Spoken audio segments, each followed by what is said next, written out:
Hello everyone, I'm George from Ireland. So welcome once again to my English law channel, and I'm still looking at contract law, in particular the subtopic of duress. So duress has obviously been forced into something. Yes, a person signs the contract or performs the contract or whatever, but he or she did so at least partially because he or she was obliged to do so. The person didn't exercise a real choice in signing this contract or otherwise agreeing to it. Please ignore the canines. So it could be that there's a contract which is varied due to duress. The variation of the original agreement could be due to duress. Now, the other thing is that a contract which is agreed under duress is voidable. It's not automatically void. So having agreed to a contract under duress, one has the option to declare it void or the option to affirm it, to continue with it.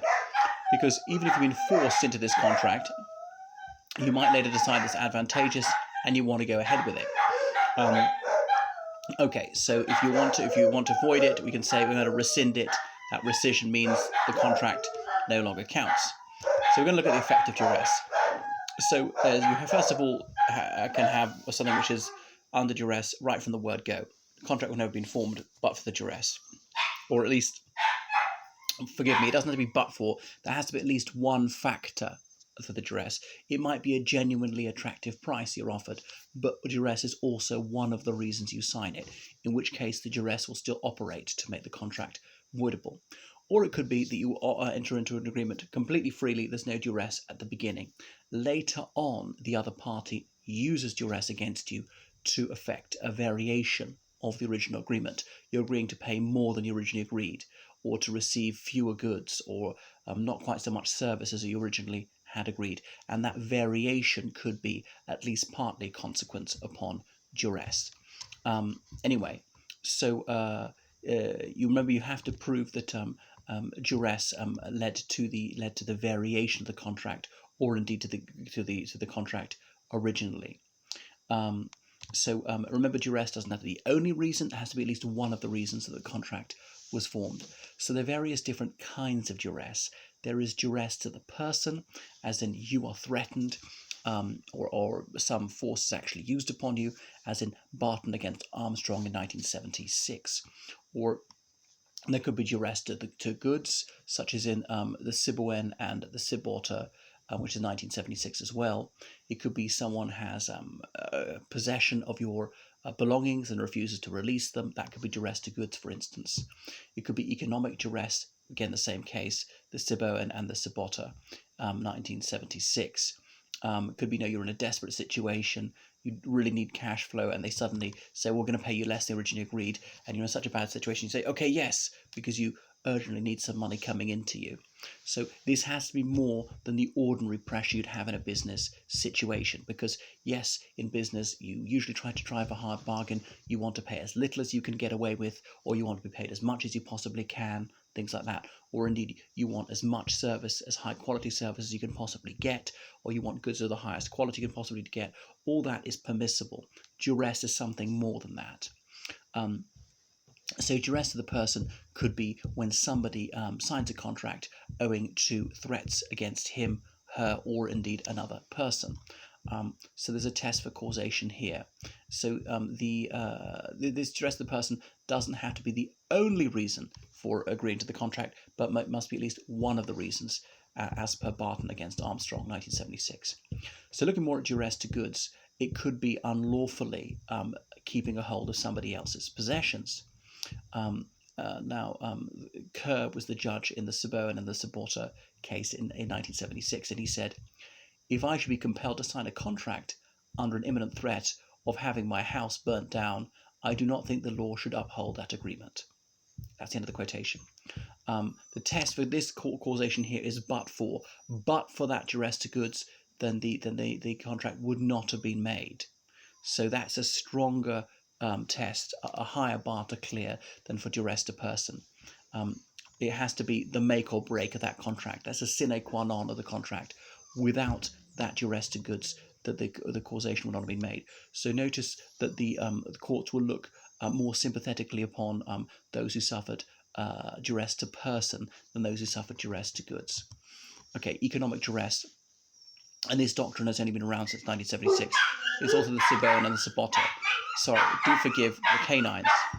So coming back to economic duress, there must have been pressure which led to the fact that the victim didn't have a proper choice.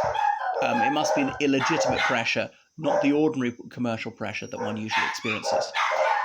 Thirdly, it must have been a major reason, not the only reason, that the contract was made. Okay, there was DSND Subsea and Petroleum Geo Limited 2000. So Dyson was the judge there. So this doctrine was upheld in a number of subsequent cases, such as Carillon Construction Limited and Felix Limited 2001, or indeed Colmar Group Allgemeine Gesellschaft against Traxpo Enterprises Limited 2010.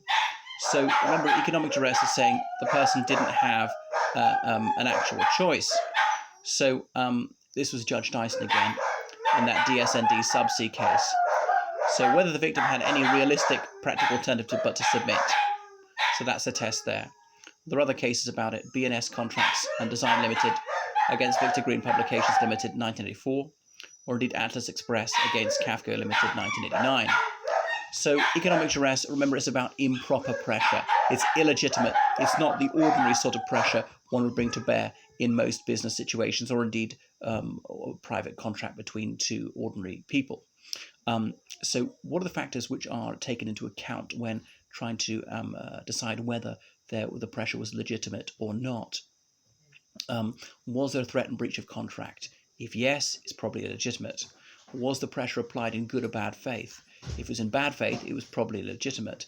Did the victim protest? If yes, again, the pressure is probably illegitimate, and so on.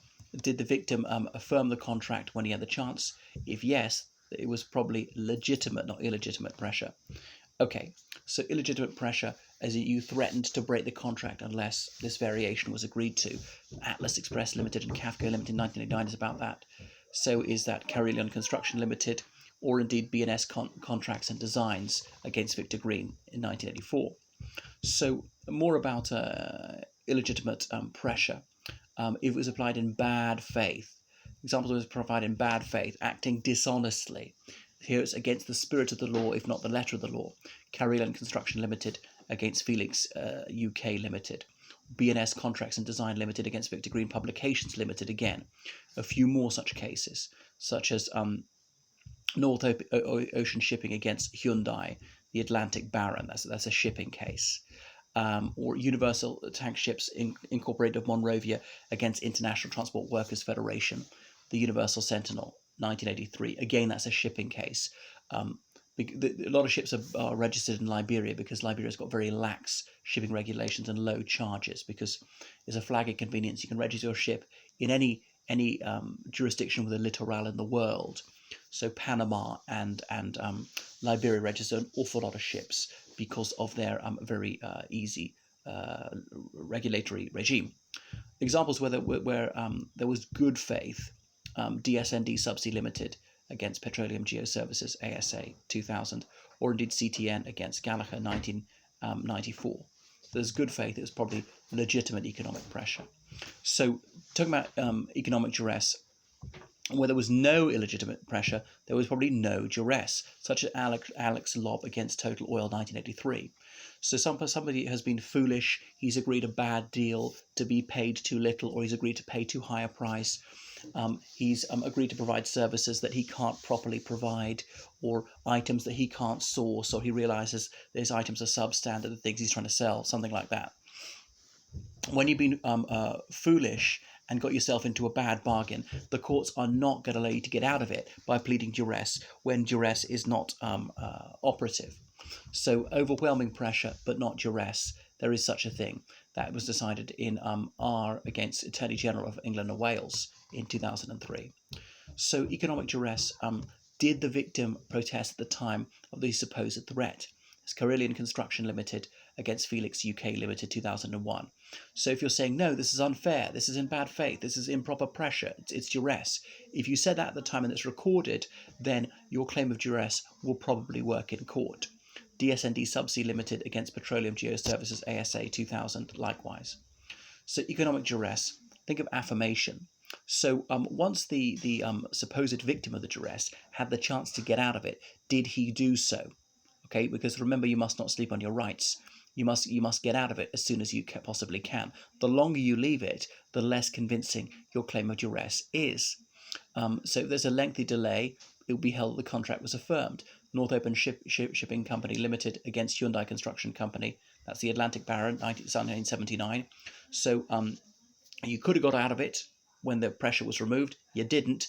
Sometime later, considerable time later, after the passage of months, you said that was duress. Well, that was too late. You'd effectively affirmed it. If the moment you could get out of it, you had gone to court, then that would have been quite a credible argument.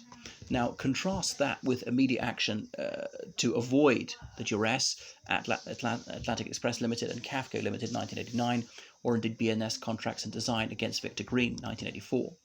So remember, the economic duress must be a significant cause. It must lead the contract to be formed by the claimant, or indeed vary by the claimant. So it has to be a significant reason. It doesn't have to be the only reason. If it's only a very minor reason for forming the contract, then no, that's not duress.